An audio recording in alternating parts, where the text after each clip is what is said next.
Thank you so much for watching. My name is Glenn Morgan, and this is We the Governed. Now, today's video is actually just going to be on the topic of Washington State's problematic voter rolls and the various known deficiencies that have only gotten worse, unfortunately, over the years to result in the current unfortunate status where it actually now appears that at least 14% of our current voter rolls are not federally compliant with either the SAVE Act, which has passed Congress and now currently resides before the federal Senate, nor do the voter rolls actually comply with any election integrity executive orders that have been recently issued and signed by the White House. Now, this data appears to actually be compiled from a review of about 29 out of 39 counties in Washington state out of these voter lists and is remarkably similar in every county. And it doesn't matter whether that county is a Republican county or whether it's a Democrat county. So while recent records requests and years of accumulated data that have been compiled by a variety of volunteers who are reviewing existing voter rolls clearly have demonstrated and highlighted many problems in our Washington state voter roll system, the worst part of the situation is actually not the problematic voter rolls themselves, as concerning as that is, but it's actually the existing structure and edifice that Washington state has enacted over the past few decades to ensure that very low quality control and this kind of bureaucratic shift the blame game that goes on, and then of course legal threats and intimidation against anybody who dares question authority at all. That's all we have left in kind of this opaque, confusing, and very troubling trend in the lack of integrity, or at least lack of quality control, to ensure that we have election integrity in our state, especially something that's going to be federally compliant. Now, a handful of recent federal actions have also contributed to the timeliness of this video and indirectly really provided access to new data that's worth reporting to you. Now, first I will point out, of course, the Trump administration executive order from May about election integrity, which I've discussed in previous videos, and I'll link to those down below for your reference. That's kind of started much of this recent progress. And then secondly, the passage of the SAVE Act, which is H.R. 22, just a few weeks ago in Congress. The Senate has yet to pass it, but the writing is clearly on the wall, and it's in the books for anybody to look that this is inevitably going in this direction. So a variety of recent federal court cases around the country have also seemed to support this general trend in addressing defective voting roll issues and voting in general around the country. And then, of course, finally, there was last week's official announcement by the Department of Justice to focus on voter roll cleanup. So now my past videos on this subject clearly have addressed the obvious problems in Washington state, basically registering illegal aliens and legal visa holders as well to vote in Washington state, often without the consent of the non-U.S. citizens themselves. But as I kind of jump into this, I have simplified what is a willfully, and I think it's willfully bureaucratic, two-step, kind of overcomplicated structure that's designed to reduce transparency, eliminate accountability, and essentially shift the blame. Now, it shouldn't be this complicated, but regardless of whether it has willfully or accidentally just evolved into the mess that it's become right now in Washington state, it still must be addressed. So a quick warning to those who just want a 30-second story, you should be going to TikTok and watching dance videos. This is a bit wonkish and the details matter if you want to truly understand how we got into this mess and to better understand the suggested fixes that I outline at the end. Now, in the meantime, I just want to encourage you to subscribe to this channel. Go down below. It doesn't cost you anything but a few seconds of your time. And if you want to watch videos that exceed 30 seconds in length and topics of discussion that go into more detail than just a typical TikTok option out there, please also feel free to share this video with others who might also appreciate this topic. Now, back to Washington State's very problematic voter rolls. This video is actually broken into three essential parts. The first just basically explains some background and then the new data that I have found and why I believe it matters. The second is Washington State's just confusing and often misleading bureaucratic structure that's designed to prevent effective or efficient voter roll cleanup, and also how they're going to respond to this video.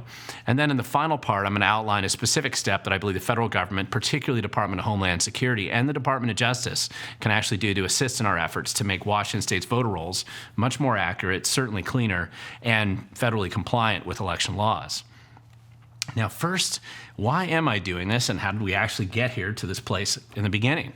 Now, as a longtime viewer of this channel knows, I've actually been concerned about this subject long before Trump ever announced his run for president in 2015. My most recent concerns date back to the problems that I uncovered in 2010 when I was actually doorbelling thousands of homes during just an election campaign in Thurston County, and then the disturbing frequency that I discovered that the official voting rolls often rarely matched what I discovered at the door. But my casual interest in the subject predates that time. And like many Americans born before the internet, watching the Gore v. Bush famous hanging chads counting fiasco in Florida back in 2000. And that really began my interest in election integrity, but more of an academic wonkish issue at the time. And I was working for some small tech startups in King County, and there were actually frequently, we had discussions just about American elections and how they need to be upgraded so that we didn't have any more weird images like this for our elections in the future. Now, after 9/11, there was actually additional controversy about our elections because it turned out that 8 of the 19 hijackers had actually registered to vote in Virginia and Florida, despite the fact that they were obviously not U.S. citizens. And this was thanks mainly to those states' implementation of the 1993 Motor Voter Act, just like Washington State. Now, later on, John Funn from the Wall Street Journal in 2004, he actually published Stealing Elections, How Voter Fraud Threatens Our Democracy.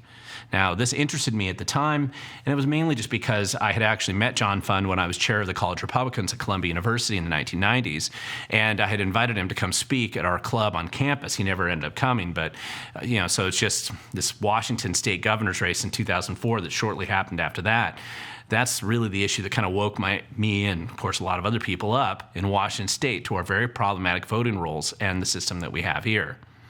Now, I realize that historically, voter roll cleanup concerns, they tend to be in this category of very wonkish policy data nerds. But in Washington state, these problems have received a bit more attention after the 2004 Dino Rossi-Gregoire race, where the election difference was only a very small handful of votes. And the Republican who won the first two, Dino Rossi, won the first two counts until secret stashes of mystery ballots were discovered weeks after the election, and they were in King County election workers' cars. And along with other weird, very unusual discrepancies, that actually helped ensure that Democrat Gregoire here became the governor by 130 votes out of 2.9 million cast in that election. Now, at the time, this actually earned the King County Elections Department the nickname the Fraud Factory for Republican political insiders. And this is actually just a well-earned nickname that has yet to be shaken to this day. 21 years later, and the voter roll concerns and election system problems that were uncovered in 2004 have, for the most part, not really been improved much. And with increasing scrutiny, the problems and now national attention are intensifying. And it's very worthwhile to actually look much closer at the problem. Most people looking at Washington state's weird election operations usually focus on the all mail-in voting programs because we haven't had any polling stations at all in Washington state since 2011. And of course, the month or so that's drug out so that it takes to actually discover those secret stashes of late ballots, maybe at U.S. postal facilities or in election worker trunks. Maybe they look at our jungle primary system and some of the unusual outcomes there, and of course, recent efforts to imprison Republican election observers for not wearing masks last year. Now, all these topics merit discussion, but I'm not going to focus on those. I'm going to look at the voter rolls themselves and the long and frustrating effort to clean up Washington state's voter rolls and then try to keep them clean, because it's not an easy effort. Well, I had worked on some voter roll cleanup efforts in kind of a more informal way before 2020. It was the drama of that presidential election that inspired many more people to become educated on the topic. And then it actually encouraged me to help organize, basically, and train volunteers and kind of start the Washington Voter Research Project about 4 years ago, mostly just focused on doorbelling questionable voter lists and then physically verifying those discrepancies house by house. Now, many problems have been uncovered, but the established political class absolutely hates us for trying to work on that. And while I've had threats both legal and physically directed at me often over the years, nothing really compares to the political establishment's desire to prevent and suppress any public scrutiny of this issue. Now, as I've mentioned in previous videos on this subject, the recent executive order from the Trump administration, particularly the May 25th one, and I linked that down below, and the SAVE Act, which, again, I'm holding right here. These are basically, and of course you combine that then with the recent Department of Justice announcements that they would actually be investigating bad actor states like California, Illinois, and New York.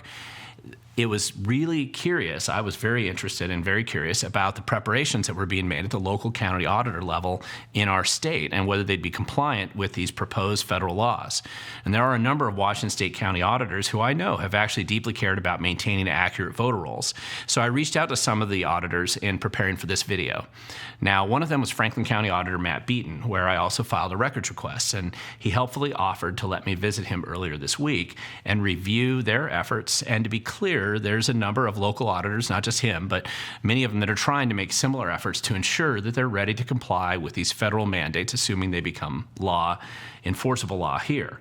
Now, a recent review conducted by the Franklin County Auditor's Office using Washington State voter roll lists, including 2 columns of linked data that, as a citizen activist or journalist, I've actually never been able to review before, despite over a decade of voter roll list reviews. And these 2 columns of data, they included whether the state had a Social Security number affiliated with that voter, and if that voter had a driver's license and Social Security number. Now, I can't get that list from any auditor's office in Washington State because, first, I can't just go and request it from them because a recent law that was passed by our state legislature a few years ago, and it's now become codified in RCW 29A 08.105 subsection 3, it no longer allows the county auditors, despite their position as defined clearly in state law as the registrar or keeper of the voting list, to actually provide these voting lists to the public. So obviously, I'm going to send a records request of this list to the Secretary of State Hobbs. However, the Secretary of State will not provide me with the complete list that includes these Social Security numbers, even just the last 4 digits, and the Washington State driver's license numbers for obvious and good reasons, because that specific information is exempted from disclosure for both privacy and the ability of that data, obviously, to be used in ID theft or other potentially nefarious purposes. I will ask them, or have other people ask them, to just hash out the specific numbers in those columns, but under Washington State's Public Records Act, the state's not obligated to actually produce a new record that does not exist currently, and the state agencies actually have become very good, especially lately, at delaying the release of records that clearly show problems in the machine.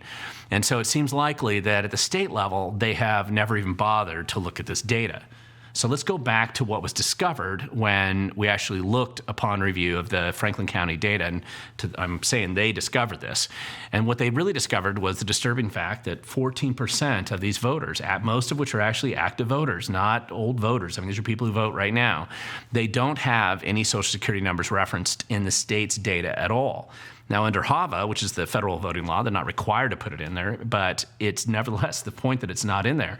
And including in that 14% is 0.5% of the voters who actually don't have any identification of any kind at all, no driver's license or Social Security number of any kind, which kind of actually makes you wonder how they ever were able to be registered to vote in the first place. Now, in an effort to basically to quality check their data and then see if they were just an outlier in Washington State, the same data was actually collected for 29 of Washington State's 39 counties, and they're in the reddish column here.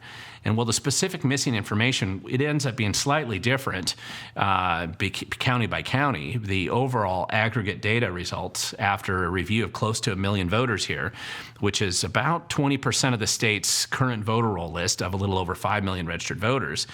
And presuming the remaining 10 counties are not actually far worse than the 29 that have already been reviewed, which is possible, this would actually translate into approximately 709,000 voters with absolutely no Social Security number, and approximately 25,000 or so with just no driver's license or Social Security number of any kind statewide.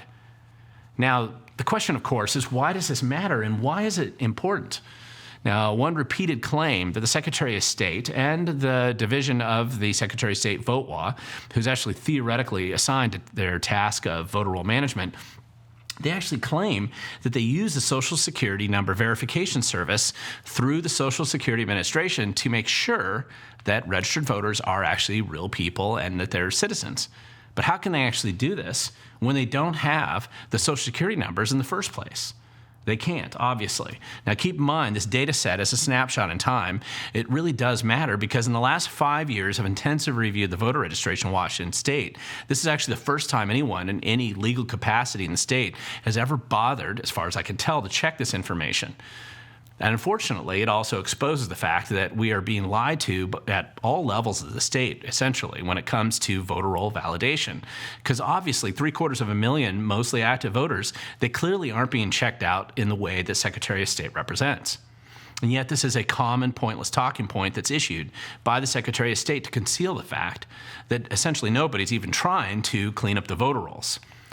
Now, the big question that's raised by the Department of Justice, the Executive Order from the White House, and the SAVE Act that's sitting currently in the federal Senate right now is exactly how many U.S. citizens are registered to vote, non-U.S. citizens registered to vote, and how many of them, of course, are actively voting.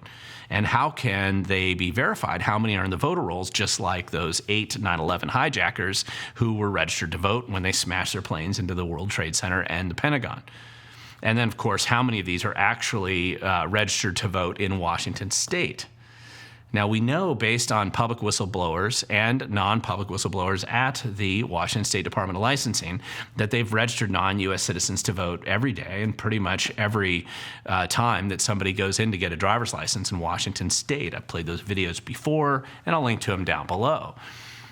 But every year, the Washington State Secretary of State publishes this annual report of Washington State elections. And I actually have the 2004 election report here in my hand.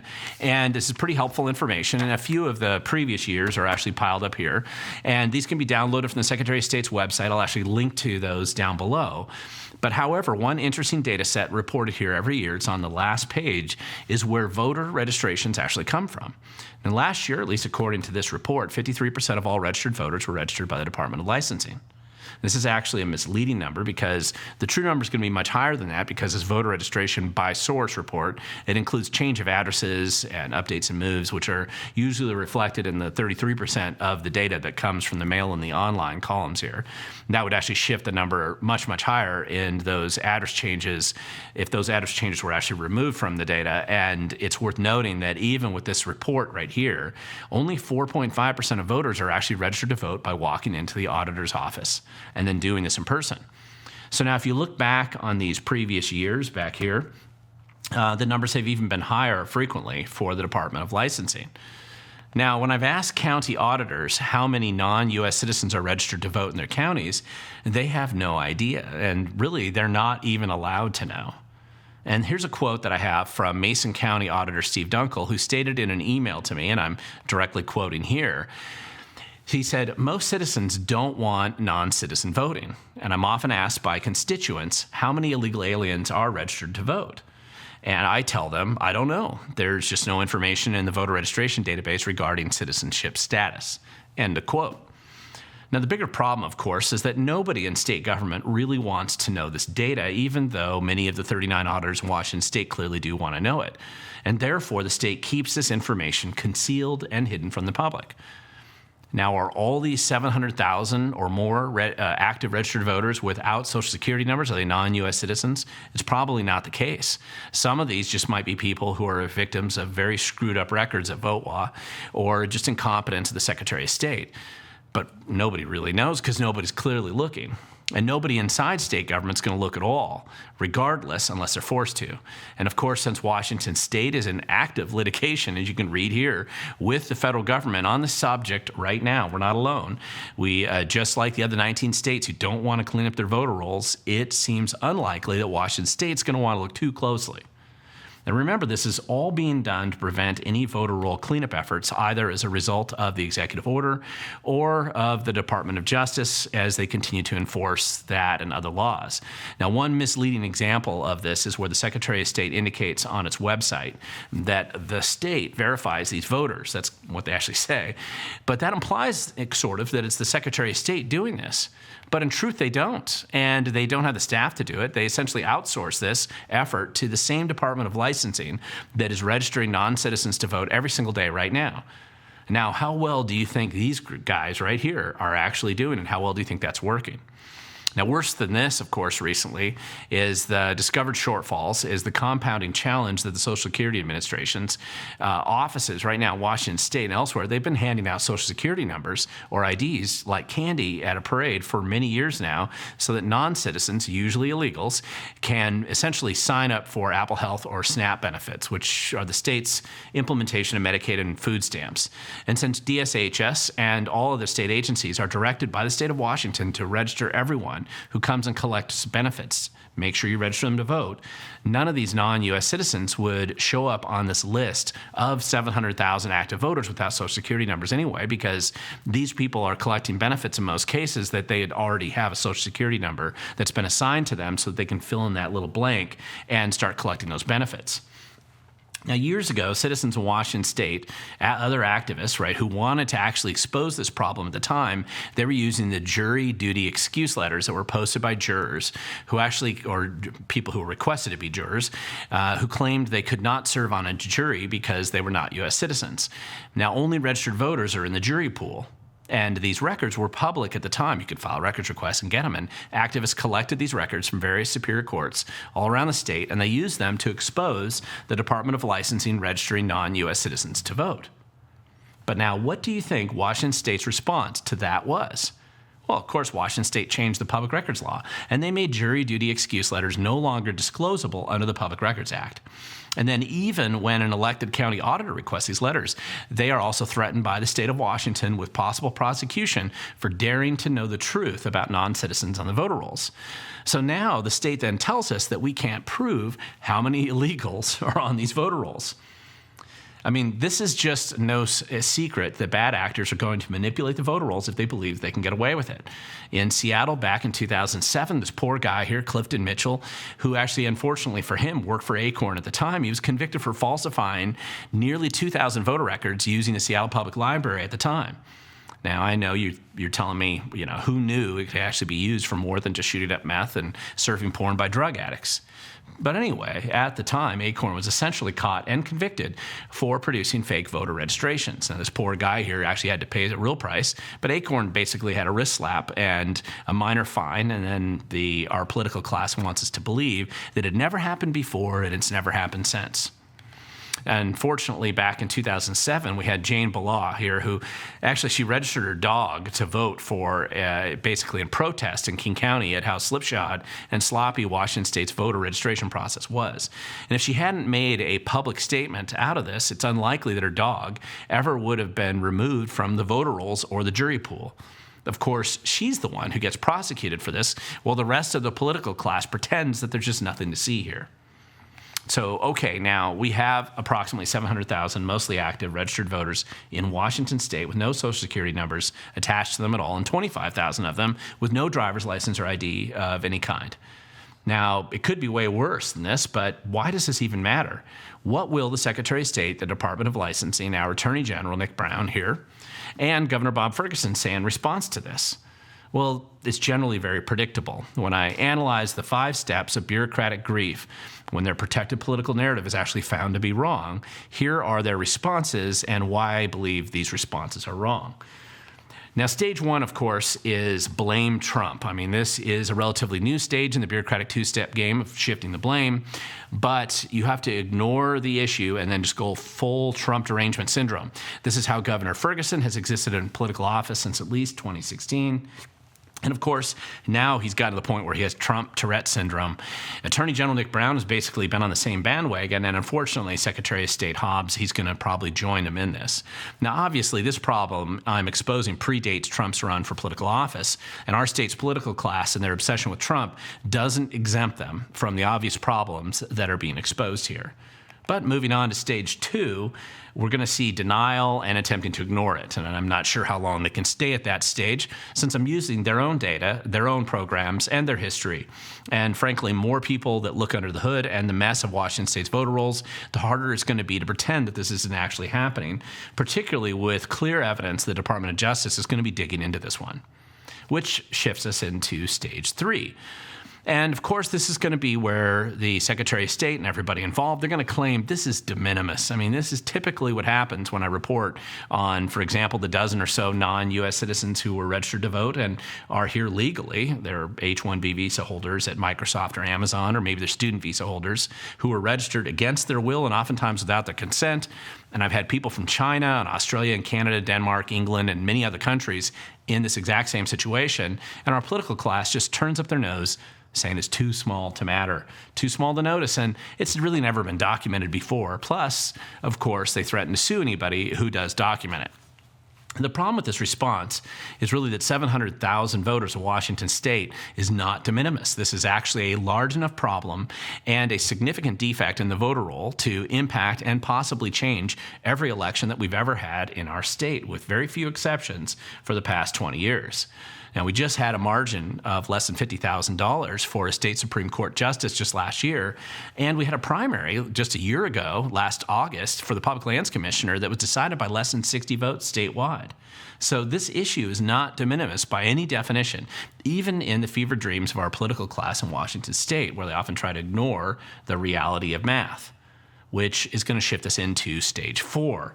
Now, stage 4, bureaucratic denial and the bureaucratic grief, is going to be shift the blame, of course. Now, this is a tried and true part of the bureaucratic two-step, and there is a long history of doing this on voter roll issues.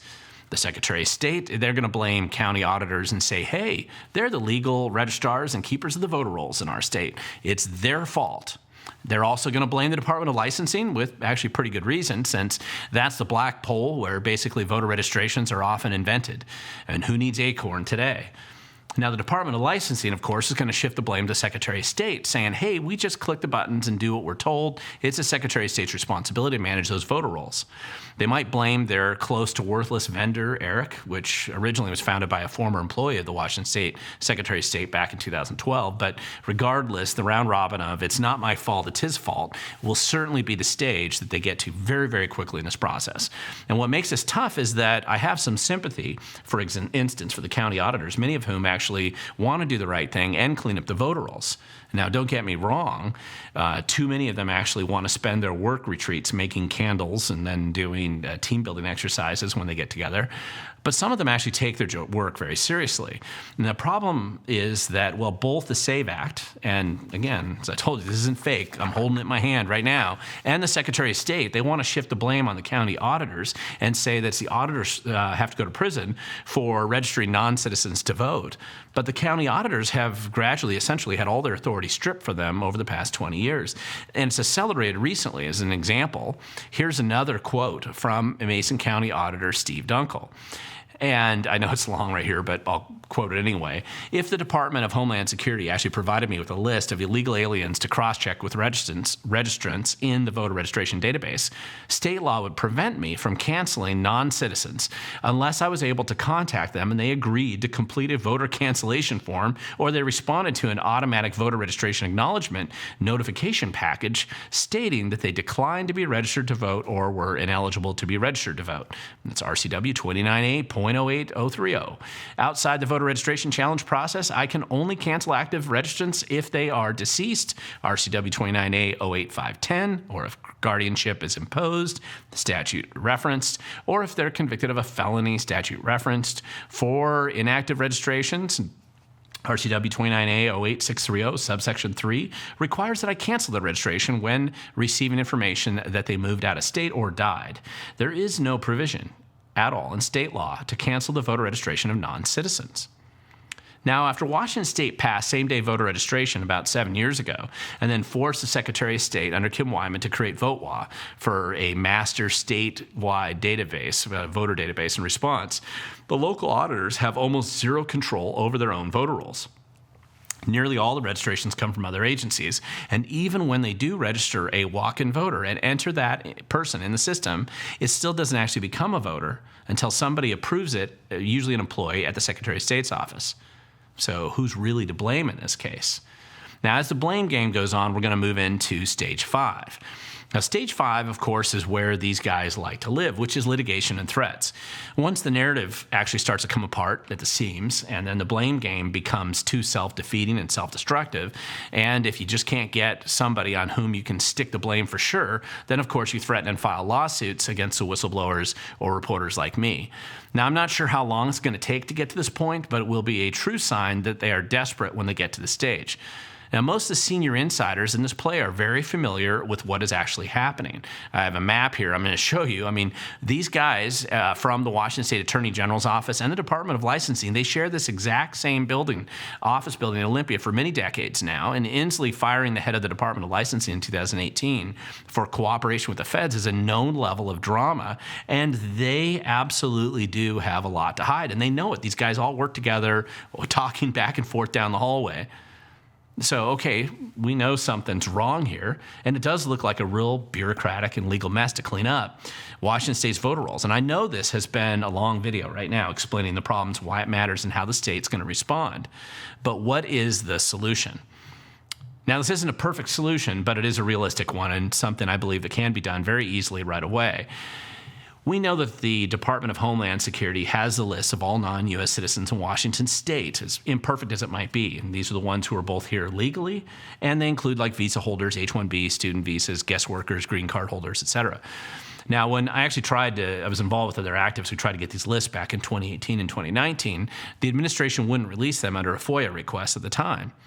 However, times have changed now, both in Congress, leadership, and with these executive orders. So my suggestion is that the Department of Homeland Security just make these lists publicly available on their website for the 20 or so states who, like Washington state, just are hostile to voter roll cleanup and don't want to participate in that process. Maybe they're sanctuary states, or they're just unwilling to work on this issue. We really do have enough people just in our state and others, who are capable of crowdsourcing the data and helping provide these lists of non-U.S. citizens who should be removed from the voter rolls, at least making it very public, and making this information public will help this process proceed quicker and eliminate the secrecy that's currently being utilized by our state and others to pretend that it doesn't exist and to resist the progress of voter integrity. Now, that's all I'm asking for right now. I know it might inspire these guys to destroy public records at the state level, and it doesn't solve every problem, but perhaps this step will actually help break the dam of silence, denial, and concealment in our state and others.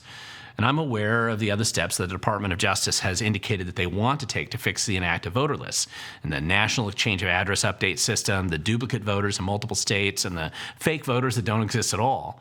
But these non-U.S. citizen lists just might be a good place to start, and probably an easier place to start than some of those other issues. And I'm very sorry this has been a long video, and I'm sure to have some follow-up videos as I dive deeper into the challenges of Washington state's voter rolls, the HAVA, motor voter, chain of custody, mail-in ballots, and just the practical suggestions for how to actually fix what's clearly broken in our state. Now, if you think that I'm missing something, and I certainly have missed some things here, or if I haven't provided enough detail, feel free to comment down below. There's just a lot of good people out there trying to do the right thing, and some of them even work in government, and they want to do the right thing. And I want to end this video with a final quote. I'm not going to put it up here on the screen, but this is from the Mason County Auditor once again, Steve Dunkel, and I'm going to quote here, and he says, "The Office of the Secretary of State has actually working groups that are aimed at VoteWA system performance and improvements. There are no working groups in Washington, however, focused on improving the integrity of the registrant information in VoteWA, which is the Washington State voter rolls. Now, that responsibility falls on county auditors, and if the SAVE Act passes Congress, this is a quote from him, I will be in a difficult position. Either I comply with federal law and I cancel non-citizens in the voter registration database with whatever data the federal government makes available and violate state law, or I comply with the state law and I don't remove non-citizens in violation of the SAVE Act. And I think it's important that as a state, we put some energy into preparing for potential SAVE Act passage in the context of the Supremacy Clause in Article 6 of the Constitution of the United States," end quote. Now, the fixes won't be as simple as we want, I'm sure. But we have to start somewhere, and sometimes the first step in fixing a problem is just admitting that they have one. And if the Homeland Security can release this, and if we can force our state to finally admit how many of these non-U.S. citizens are on the voter rolls, despite their denial, we are at least on the path to true recovery. We can actually fix our voter rolls. It is actually not impossible. It can be done. But of course, we need to do what we can as concerned citizens and engage activists to just help and facilitate this process. I know it isn't easy, it isn't simple, and we won't fix it overnight. But if you're willing to actually show up and help, that's a good place to start. And as I always say, the future belongs to those who are willing to show up.